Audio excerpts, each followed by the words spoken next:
It's always a great feeling when you find out there's more content to a franchise you enjoy. Like for me, I recently relearned about the Saw games. I saw a copy at a swap meet and thought, how have I not played these yet? So naturally, I bought the game, stole my brother's PS3, and over the course of the next month, I came to the sad realization that the game is shit. But not entirely. As always, I'm going to recap the story first, but I'll leave the review portion of the video timestamp below.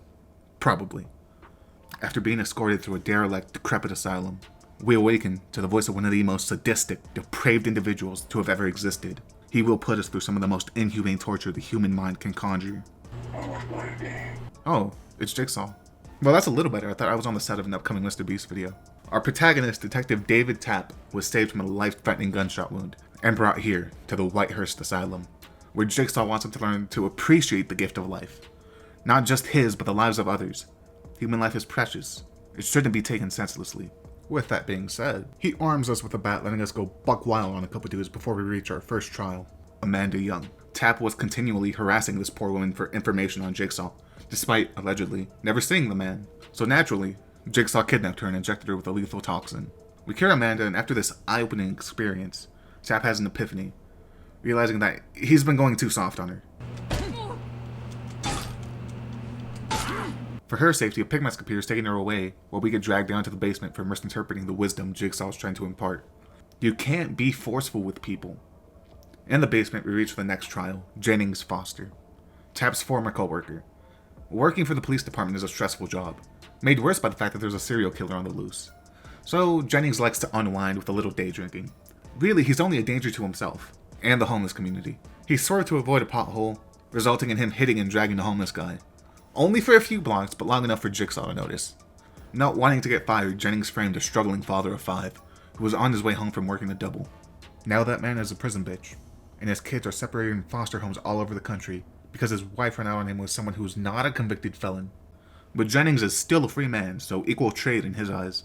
We rescue Jennings from the consequences of his actions, and he comes to the realization that, if you think about it, this is really all Tapp's fault. If he hadn't gone around trying to solve a murder like any good detective would do, he wouldn't have had to frame anyone.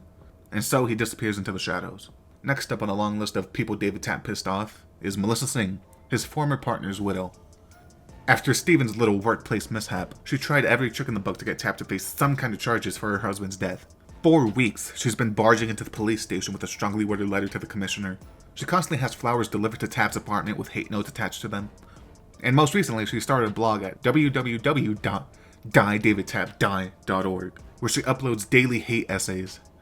5 pages, MLA format, it even comes with works cited at the bottom.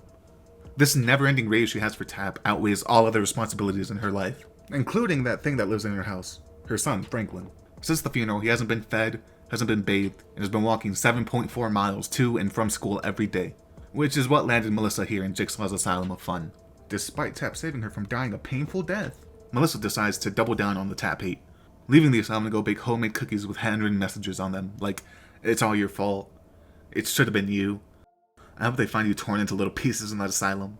On to the next victim, Oswald McGillicuddy, the reporter who published the articles that ruined Tapp's career. For his trap, much like he bent the truth, he too will now be bent to atone for his sins. You may be thinking, that seems a little excessive for a news article. And you're right, but little do you know, Oswald did something even more heinous. He gave Jigsaw that whack-ass nickname. He couldn't have come up with anything more menacing, like the Trapper. Wait, never mind, I hear that one's taken. Nevertheless, we free Oswald before he can be folded into human origami, and for once, someone chooses to survive this nightmare alongside us. With 2 minds and twice the manpower, we'll get out of here lickety split. Well, we run his pockets and reach the crematorium, finding Obi. He's got nothing to do with Tapp. Never even met the guy. He took an ad out on the paper because he wanted to be tested by geriatric Kevin McAllister. And Jigsaw is using him as an example of what happens when you let a murderer run rampant in the city, said the man actively avoiding police. Go home, Pooh Bear. Getting involved with this hypocrite is surely going to backfire on you sooner or later. Our final trial is Jeff, better known as this guy from Saw 1. After his near-death experience, Jeff gained a newfound appreciation for life. The Jigsaw methodology worked for once. Colors seemed brighter, he started smiling again, got a promotion at his job. Things were looking up, till Tapp ruined all this progress by continually pressuring him to answer questions about Jigsaw, week after week after week after week. Really, that's enough to make a man want to shoot himself. Again. So he landed himself back in Jigsaw's sights. We save him from a 4th attempt at his life after all his joints and ligaments were severed. With 5 out of the 6 victims alive and mostly intact, Jigsaw gives Tap one last choice. He can go through door number 1 and leave the asylum with the remaining survivors, or find the truth behind door number 2. Screw the truth. The Jigsaw task force can handle this. They've got plenty of manpower. Especially that new guy, Hoffman. I hear he's very invested in this. As far as I'm concerned, the case is in good hands. We leave the asylum and are hailed as heroes by the media. We're doing interviews with fellow Jigsaw survivor Bobby Dagan, and even managed to secure a book deal. The rest of Tap's life can be filled with anything he wants. Fame, money, whatever you can name he can have. You'd have to be stupid to give all this up. Yeah, either that or Oh, so that's why he never came back in any of the sequels. Usually when I make my videos, recording the game is the fun part. It's the reason I have over a terabyte's worth of footage of videos I plan to get out at some point, because I procrastinate by playing other games to give myself the illusion that I'm being productive, when really I hadn't put out a video in over 3 months. But as I made my way through Saw, it felt like a chore to play, to the point where I sat down and wrote about a dozen pages worth of scripts for some videos that I don't even have gameplay for yet. For a minute there, I became a better YouTuber to avoid playing this game. Now if you've been around the channel for a while, you know I'm not the type to just shit talk a game. I always find at least one silver lining. In this case, it's less a silver lining, and more of a silver painting with a giant red hand in the middle giving me the finger. There's so much good to be found in this game, but it's hindered by the gameplay. Or more so the lack thereof. It's just 8 hours of QTEs and constantly moving to the next point, with an occasional puzzle or fight thrown in. Which wouldn't be a bad formula if the puzzles weren't mobile game ad easy, and the combat weren't laughably simple.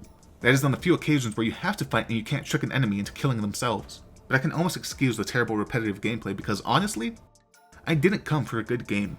I was looking forward to seeing all the different death animations, since the game developed from a series known for its over-the-top bloody kills.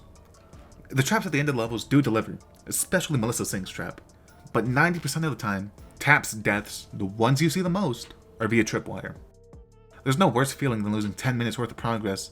Then when you finally work your way back and disarm the trap that killed you, you run into another one 5 feet away. Now you're probably thinking, oh well look, the guy with shitty eyesight is mad that he kept dying. And you're right. But it's more so that they really couldn't have diversified the deaths a little. Maybe throw in the Tom and Jerry style trap that uses a big ass hammer to slam you to the ceiling. Or a trick revolver that kills you instead of the enemy. I may sound a little psychotic when I say this, but there's so many creative ways to kill people. So to lay tripwires all over the place and call it a day feels lazy. But I can appreciate the narrative aspect to the tripwires, with this being the trap that turns Sing into Sung.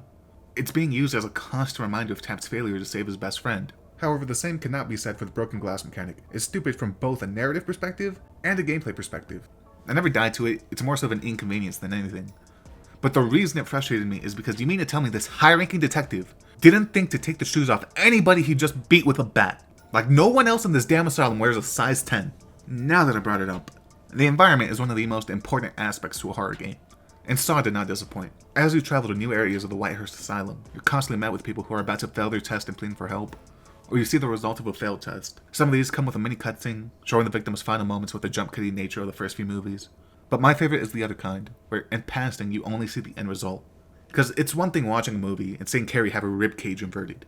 You see how it happens. That extra piece of context goes a long way. But stumbling onto a torso being hung against the wall, with no limbs in sight, makes your mind wander as you're just witnessing the result, leaving you with just enough unanswered questions.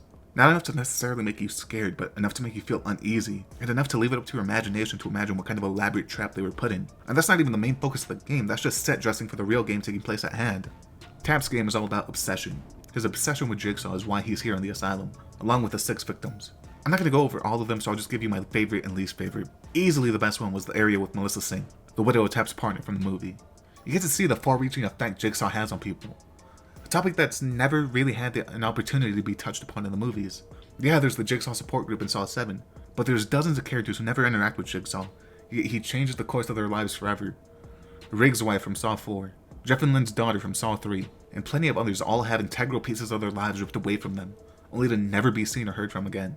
So here with Melissa, you get to see firsthand how the death of her husband leads to an obsession with Tap, trying to get him to face some kind of charges for his recklessness. It causes her to start neglecting her son, who isn't just dealing with losing his father, but also his mother basically abandoning him. And to top things off is the reveal that Sing's death could have been prevented had Tap just followed protocol and not charged him blindly. In this 1 hour of the game, there's multiple ripple effects and layers added to the death of a character that really nobody remembers. This whole level had a perfect build-up, climax, and conclusion. And then there's Obi's level. Obi himself is drastically different here than in the movie. I can't really go into too much detail because, well, ultimately this is a guy who had 5 lines of dialogue before getting turned into an obituary, but the easiest way to put it is movie Obi seemed unhinged in a way that even ex-convicts were put off by this guy. But Game Obi is someone who could easily be manipulated into joining a cult. If dick riding Jigsaw was his test, he would have passed with flying colors. Everyone else's dialogue is along the lines of, "Why are you doing this? Why am I here? Fuck David Tapp. I'm innocent." Meanwhile, Obi is going, "Yes, Jigsaw, I deserve this. Punish me, John. Stick me in the oven, please. I've been a bad boy." I might have ad-libbed that last part, but from the few lines both versions of the characters get, they share no similarities, leaving me wondering why he was even included. His mere presence brings more questions than answers. Let's wrap things up with what's debatably the strongest aspect about the game, the ending. The canon ending is the one where Tapp chooses to save the people who he endangered in the first place, and give up his obsession for the greater good. He's hailed as a hero. He's in good standing with the police department again. He did the morally correct thing, but now his part in his death ultimately meant nothing.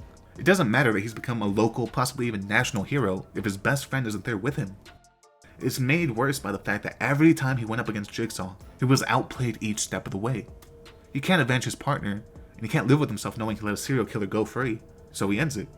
It's the best written conclusion a character has gotten in this series. It's dreadful and made even more tragic when you realize that had he gone through the other door, he becomes a mentally broken shell of what he once was, believing himself to be stuck in an endless game. This is an ending that deserves more recognition, but it's locked behind such a shit game. If you want to experience all the video game for yourself, find a Let's Play on YouTube. You'll get more enjoyment watching someone else play this game than actually playing the game yourself. Well, that's all I got for this one. I'm gonna go think about what my life would have been like had I talked to that one girl I saw at a Winko 5 years ago, so subscribe, or don't. Either way, I'm gonna head out later.